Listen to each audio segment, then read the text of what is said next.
Praise the Lord. मैं आशा करता हूँ कि आप सब यीशु मसीह में अच्छे होंगे, आनंदित होंगे और भले चंगे होंगे। आज हम एक बहुत महत्वपूर्ण विषय पर चर्चा करने जा रहे हैं, सीखने जा रहे हैं। परंपरा। आज कई बार हम यीशु मसीह में आ गए हैं, विश्वास करते हैं, यीशु मसीह के पीछे चल रहे हैं, प्रार्थना करते हैं, चर्च में जाते हैं, लेकिन आज भी कहीं ना कहीं हम अपनी परंपराओं में फंसे हुए हैं। हम अपनी परंपराओं को फॉलो करते हैं, उसका पालन करते हैं, लेकिन कई बार मसीह की आज्ञाओं का पालन नहीं करते। आज हमें सबसे बढ़कर पता है यीशु मसीह की आज्ञाओं का पालन करना, परमेश्वर की आज्ञाओं का पालन करना। आपको आपकी परंपराएं नहीं बचा सकती, आपको आपका यीशु मसीह बचा सकता है। पता है कई बार परंपराएं आज एक ऐसा बंधन बन चुका है कि लोग उसमें बंध चुके हैं। वो करना तो चाहते हैं यीशु मसीह की सेवा, लेकिन परंपराओं को छोड़ना नहीं चाहते। पता है एक जगह यीशु मसीह अपने चेलों के साथ रहते हैं और कुछ फरीसी वहां पे आते हैं और वहां पे चर्चा होती है परंपरा के विषय में। इसलिए मैंने इस पद को जब मैं मनन कर रहा था तब प्रभु ने मुझे इस वचन पे एक प्रकाश डाला कि परंपराओं से बढ़कर, बलिदानों से बढ़कर हमारे परमेश्वर की आज्ञा पालन है। Hallelujah, hallelujah. आइए हम पढ़ेंगे और हम देखेंगे कि यीशु मसीह कितना अद्भुत है। देखिए परमेश्वर हमसे किस प्रकार बात करने जा रहा है। आइए मेरे साथ निकाले मत्ती उसका 15वां अध्याय और उसके पहले पद से पढ़ेंगे। यहाँ पे एक चर्चा हो रही है शास्त्री और फरीसी की और यीशु मसीह के बीच में। फरीसी और शास्त्री ये दो ऐसे लोग हैं, ये ऐसा समूह है जो हमेशा यीशु मसीह के पीछे चलते थे। जहां यीशु मसीह जाता था वहां उसके पीछे जाते थे और सवाल पे सवाल पूछते थे। और हमेशा, अब मैं इस शब्द का प्रयोग नहीं करना चाहता था लेकिन आ रहा है, लेकिन हमेशा निराश होके जाते थे और शायद वो ये सोचते होंगे हम कब इसको फंसाए, कब इसको पकड़े, कब ये हमें ऐसा मौका देगा कि हम इसको पकड़ सके। लेकिन हमेशा वो निराश हो जाते थे, हमेशा वो निराशा के साथ वापस लौट जाते थे, क्योंकि प्रभु यीशु मसीह इतना बुद्धिमान है और वो इतना सिद्ध है कि अपने वचनों में कभी नहीं चूकता। वो हमेशा हार जाते थे यीशु के सामने। लेकिन यीशु मसीह का मोटिव नहीं था कि उनको हराना, लेकिन यीशु मसीह का मोटिव था हमेशा दूसरों पर दया करना। प्रभु यीशु मसीह कितने बार उनको उत्तर दिए, उनको बताए, लेकिन वो इतने कठोर हो चुके थे खुद के जीवन में, खुद की परंपराओं में, खुद के रीतियों में, कि वो झुकना नहीं चाहते थे, वो नम्र होना नहीं चाहते थे। लेकिन आज मैं आपसे, आपके हृदय में एक वचन, एक प्रश्न छोड़ना चाहता हूं। क्या कहीं आप भी अपनी परंपराओं की वजह से कठोर तो नहीं हो गए? आप भी कहीं अपनी परंपराओं की वजह से परमेश्वर के आज्ञा का उल्लंघन तो नहीं किया? आज भी आप क्या प्रभु यीशु मसीह की आज्ञाओं को सबसे ज्यादा महत्व देते हैं? यह सोचने वाली बात है।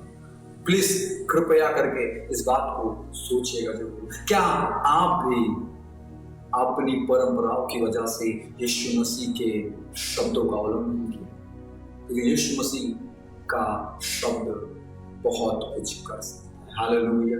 आइए मेरे साथ निकाले मत्ती उसका 15 अध्याय और उसके पहले पद से। देखिए क्या चर्चा हो रही है यहाँ पर। तब लिखा है, तब यरूशलेम से कुछ फरीसी और शास्त्री यीशु के पास आकर कहने लगे। देखिए यीशु उनके पास नहीं जा रहा है, लेकिन वो यीशु के पास आ रहे हैं। हालेलुया। वो यीशु के पास आकर कहने लगे, तेरे चेले पूर्वजों की परंपराओं को क्यों टालते हैं कि बिना हाथ धोए रोटी खाते हैं? ये उनका प्रश्न था कि तेरे चेले हमारे पूर्वजों की परंपराओं को क्यों उल्लंघन करते, क्यों टालते हैं, क्यों उसको वो फॉलो नहीं करते? लेकिन यीशु मसीह का उत्तर देखिए, बहुत ही बुद्धिमानी से परमेश्वर ने, वहां पर यीशु मसीह ने, हमारे उद्धारकर्ता ने उत्तर को दिया। देखिए क्या दिया है, 3 पद में पढ़ेंगे। उसने उनको उत्तर दिया, तुम भी अपनी परंपराओं के कारण क्यों परमेश्वर की आज्ञा टालते हो? किसके कारण? यीशु मसीह ने कहा परंपराओं के कारण परमेश्वर की आज्ञा टालते हो। मेरा प्रश्न है आपसे, क्या आप अपनी परंपराओं के वजह से प्रभु यीशु मसीह की आज्ञा को आपने कभी टाला? सोचिए, कई बार हम अपने राज्य के संस्कृति से बंधे हो जाते हैं, कई बार हम अपने देश की संस्कृति से बंध चुके होते हैं। आज मेरा प्रश्न है, और गंभीरता से सोचिए, बहुत गंभीर बात है। पता है, मैं यूपी में सेवा कर रहा था और यूपी में मैं कई लोगों को सुसमाचार सुना चुका हूँ, तो मैं कई लोगों के घर में सेवकाई करने जाता था और वहां पे पता है वो विश्वास करते थे, वो सब कुछ करना चाहते थे यीशु मसीह के लिए, लेकिन कई बार उनकी परंपराएं उनको आगे बढ़ने नहीं देती थी। उनकी परंपराओं की वजह से वो वही के वही रह जाते थे। वो कहते तो थे कि हम छोड़ देंगे, हम ये नहीं करेंगे, वो नहीं करेंगे, लेकिन हमेशा वो अपनी परंपराओं में बंधे रहते थे और उसी की वजह से उनकी आत्मिक उन्नति नहीं हो पाती थी। और कई बार हम निराश होते थे कि प्रभु प्लीज इनकी आंखें खोलिए, ये समझे कि मसीह कितना प्रेमी मसीह है। लेकिन कुछ विश्वासी हमारे कलीसिया में ऐसे भी थे कि उन्होंने अपनी परंपरा को छोड़ दिया यीशु मसीह के लिए, और वो कहते थे कि हम प्रभु के लिए कुछ भी कर सकते हैं, क्योंकि उन्होंने मसीह का प्रेम चख लिया था। हालेलुया। आज यहाँ पे परमेश्वर उनके सामने एक बात को रख रहा है। इसका अर्थ ये, इसका आंसर सिंपल है। परंपराओं से बढ़कर हमारे यीशु मसीह की आज्ञा है, परंपराओं से बढ़कर हमारे मसीह के बलिदान है, परंपराओं से बढ़कर हमारे मसीह का प्रेम है जो उसने हमसे किया। परंपराएं बड़ी नहीं है, लेकिन परमेश्वर की आज्ञा बड़ी है। प्रभु यीशु मसीह ने क्या कहा? मैं बलिदान नहीं चाहता, मैं दया चाहता हूं। हालेलुया। परमेश्वर आज्ञा का पालन करने वाला व्यक्ति चाहता है। हालेलुया। अब्राहम को यीशु ने बोला, परमेश्वर ने बोला अपने देश को छोड़ दे। उस देश में रहता था, बोले छोड़ दे उसको। पता नहीं उसने क्या क्या छोड़ा। उसका पिता बचपन से, जब वो छोटा था, उसका पिता मूर्तियों को बनाता था, दूसरे ईश्वरों को बनाता था, और वो अलग संस्कृति से आ रहा था, और उसी को परमेश्वर ने बोला छोड़कर चल मेरे पीछे। और कहा जाना है पता नहीं, लेकिन वो प्रभु यीशु परमेश्वर पे विश्वास करने वाला व्यक्ति था। उसने सब कुछ पीछे छोड़ दिया और चल पड़ा। कहा जाना है पता नहीं, लेकिन उसको मालूम था कि जहां भी जाऊंगा परमेश्वर उत्तम स्थान को लेके जाएगा। क्योंकि विश्वास क्या है? विश्वास अनदेखी बातों का प्रमाण है। ये है आज्ञा का पालन करना। हालेलुया। जब हम परमेश्वर की आज्ञा का पालन करते हैं तो हम उत्तम चीजों को देखने पाते हैं। परंपराओं से निकलिए, तोड़ दीजिए अगर परमेश्वर के विरुद्ध में है। अगर परमेश्वर अलाउ कर रहा है, ओके, फॉलो करिए। अगर वो परमेश्वर की आज्ञा में है तो अच्छी बात है। अगर परमेश्वर की आज्ञाओं को पालन करने से रोक रहा है, छोड़ दीजिए आज ही। और मैं आपको बता रहा हूं, परमेश्वर आपको आशीष देगा। पता है, ये फरीसी लोग, सदूसी लोग परंपराओं में फंसे हुए थे। सामने देखिए क्या लिखा है, क्योंकि परमेश्वर ने कहा है अपने पिता और अपनी माता का आदर करना, और जो कोई पिता या माता को बुरा कहे वह मार डाला जाए। पर तुम कहते हो कि यदि कोई अपने पिता या माता से कहे जो कुछ तुझे मुझसे लाभ पहुंच सकता था वो परमेश्वर को भेंट चढ़ाया जा चुका है। यहाँ पे ओढ़ना उड़ा रहे हैं एक तरीके से। यहाँ पे परमेश्वर का भी नाम ले रहे हैं और अपनी परंपराओं को भी पूरी कर रहे हैं। नहीं, हमारा परमेश्वर मिलावटी परमेश्वर नहीं है। हमारे परमेश्वर को मिलावटी चीज बिल्कुल नहीं पसंद। अगर आपके जीवन में आपने परमेश्वर को मिला लिया है किसी चीज से, अपनी संस्कृति से, अपने परंपराओं से, अभी हटा दीजिए, हटा दीजिए। ये बहुत खतरनाक जगह है। परमेश्वर को मिलावट नहीं पसंद। परमेश्वर की आज्ञा अटल है। हालेलुया। परमेश्वर का वचन अटल है। अपनी परंपराओं से मत मिलाइए। अगर परमेश्वर राजी नहीं है तो नहीं अच्छा है वो। अगर परमेश्वर अलाउ करता है तो ओके। पता है, यहां पे माता और पिता को बोला गया, मतलब एक माता पिता को उनकी बूढ़ी, जब वो बूढ़े हो जाते हैं, अगर आप देखेंगे शायद यिर्मयाह में लिखा है, मुझे जहां तक याद आ रहा है, एक औरत के 7 बेटे थे और 7 मर गए। 7 उसकी आशा थे कि मेरे बुढ़ापे में ये मेरा सहारा हो, लेकिन 7 लड़के जिनकी 7 बेटे थे, उसकी भी आशा जाती रही उस समय में। यहां पे भी एक तरीके से बता रहा है, ये जो माता पिता की बात कर रहे हैं, ये जिस बेटे के बारे में आज्ञा दे रहे हैं वो उनकी आशा थी। लेकिन हमारा परमेश्वर ऐसा परमेश्वर नहीं है। हमारा परमेश्वर इतना कठोर परमेश्वर नहीं है। हमारा परमेश्वर दया करने वाला परमेश्वर, दया करने वाला परमेश्वर। हमारा परमेश्वर कभी नहीं बोलेगा ओ अपने माता पिता की सहायता मत करना, चल तूने क्योंकि मेरे को खुद के लिए दे दिया है।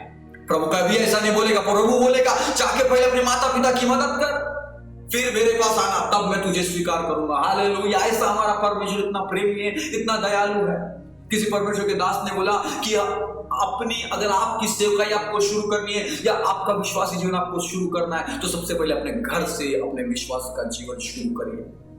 परमेश्वर बोलेगा जाके सबसे पहले अपने घर पे बता। याद करिए उस व्यक्ति को जिसके अंदर दुष्ट आत्मा थी और वो पूरे संकुलों को तोड़ देता था। वो चाहता था, जब यीशु मसीह ने उसको आजाद किया उस दुष्ट आत्मा से, यीशु मसीह के वो बोले कि प्रभु मुझे आपके साथ आना है, मैं आपके साथ आना चाहता हूं, आपके पीछे चलना चाहता हूं। यीशु मसीह ने क्या बोला उसको पता है? क्या बोले? पहले अपने घर पे जा। हालेलुया। जाके वहां पे बता कि तेरे साथ क्या हुआ है। हालेलुया। तब जा, तब मेरी महिमा होगी। उसने क्या किया? उसने परमेश्वर की आज्ञा का पालन किया और उसका जीवन में सोचता हूं प्रभु ने बहुत आशीषित किया, बहुत आशीषित किया। लेकिन ये व्यक्ति कैसे थे? अगर सामने पढ़ेंगे तो वो अपने पिता का आदर न करे, तू इस प्रकार तुमने अपनी परंपरा के कारण परमेश्वर का वचन टाल दिया। देखो प्रभु यीशु मसीह का वचन है कि अपनी माता और पिता का आदर करना। ये किस प्रकार का आदर है कि तू अपने माता पिता को दुख के समय में, अकाल के समय में मदद ना करे? ये किस प्रकार का आदर है? ये किस प्रकार का आदर है? अच्छा आदर नहीं है। लेकिन परमेश्वर क्या चाहता है? तो अपने माता पिता का आदर करना, ये सबसे पहले जरूरी है। हालेलुया। और सामने देखेंगे, हे कपटियों, परमेश्वर को कपटियों का कह रहा है यीशु मसीह, यशायाह ने तुम्हारे विषय में भविष्यवाणी ठीक ही की है। ये लोग होठों से तो मेरा आदर करते हैं पर उनका मन मुझसे दूर रहता है। ये व्यर्थ ही मेरी उपासना करते हैं। अगर मैं आपको बता दे रहा हूं, अगर आप दोनों चीज में फंसे हुए हैं, परंपराओं में फंसे हुए हैं और वो परमेश्वर को नहीं भाती, दूसरों पर दया रहित अगर परंपराएं हैं और उस परंपरा को फॉलो करके अगर आप यीशु मसीह की आराधना कर रहे, परमेश्वर की साथ प्रार्थना कर रहे, चर्च में जा रहे हैं, मैं आपको बता दे रहा हूं वो परमेश्वर को कभी प्रसन्न नहीं करेगी। बाइबल में लिखा है, प्रभु कह रहा है यहाँ पे कि वो व्यर्थ ही मेरी उपासना करते हैं, वो व्यर्थ ही मेरी उपासना करते हैं। क्या आज हम परंपराओं में बंधे हैं? क्या आज हमारा जीवन परंपराओं से बढ़कर परमेश्वर की आज्ञा को महत्व देता है, यीशु मसीह के पीछे चलने की बात को महत्व देता है? हम कहाँ फंसे हुए? आज मैं प्रार्थना करना चाहता हूँ आपके लिए कि प्रभु हाँ, जो परंपराओं के बंधन में हम फंसे हैं, प्रभु आज यीशु मसीह के नाम से वो बंधन को तोड़ दे आपके जीवन से, और प्रभु आपको सामर्थ्य दे कि आप परंपराओं को लांघ कर यीशु की आज्ञा को महत्व देना शुरू कर दे और आपका जीवन आशीषित हो। और जो आराधना, जो प्रार्थना, जो उपासना, जो भेंट आप परमेश्वर को देते हैं वो ग्रहण योग्य की जाए। Hallelujah, hallelujah. कितना महान परमेश्वर हमारा है। आइए आज निर्णय ले, बोले प्रभु मैं अपनी परंपराओं में फंसा नहीं रहूंगा। वो जैसे जो व्यक्ति दुष्ट आत्मा से ग्रसित था, संकुलों से जकड़ा हुआ था, प्रभु आज मैं परंपराओं की संकुलों से जकड़ा नहीं रहूंगा, परंपराओं के बंधन से जकड़ा नहीं रहूंगा, लेकिन यीशु मसीह आज मुझे आजाद करने वाला है और मैं परमेश्वर की आज्ञा का पालन करूंगा और उसको महत्व दूंगा और उसकी आदर और महिमा करूंगा। और तब परमेश्वर मेरी महिमा, मेरी उपासना, मेरी आराधना को, मेरी प्रार्थना को, मेरे भेंटों को ग्रहण करेगा और मैं उसके नाम को महिमा देता रहूंगा और वो मुझे आशीष देगा और मेरे घराना भी उद्धार पाएगा और मेरे घराना भी आशीष पाएगा। हालेलुया। आइए मैं आपके लिए प्रार्थना करना चाहता हूँ। अपनी आंखों को बंद करें। प्रभु मैं धन्यवाद देता हूँ जितनों ने ये प्रभु संदेश को सुना है, जो जितनों ने निर्णय लिया कि प्रभु हम तैयार है अपनी परंपरा को छोड़ने के लिए, आपकी आज्ञा का पालन करने के लिए। हम पहले सबसे पहले आपकी आज्ञाओं का पालन करेंगे प्रभु, हम ये निर्णय लेते हैं। जो जितनों ने ये निर्णय लिया प्रभु, हम यीशु मसीह के नाम में प्रभु उनके लिए अनुग्रह मांगता हूँ। दया करिए, सहायता करिए, पवित्र आत्मा मदद करिए और आपके नाम की महिमा उनके जीवन में होने पाए, उनको आशीष मिले यीशु के नाम में। हम आशीष देते प्रभु और धन्यवाद देते उनकी प्रार्थनाओं को आप सुना, हमारी प्रार्थनाओं को सुना प्रभु। आदर महिमा आपको देते हैं, आप बढ़ते जाइए और हम घटते जाए। यीशु के नाम में इस प्रार्थना विनती को मांगते हैं, आमीन।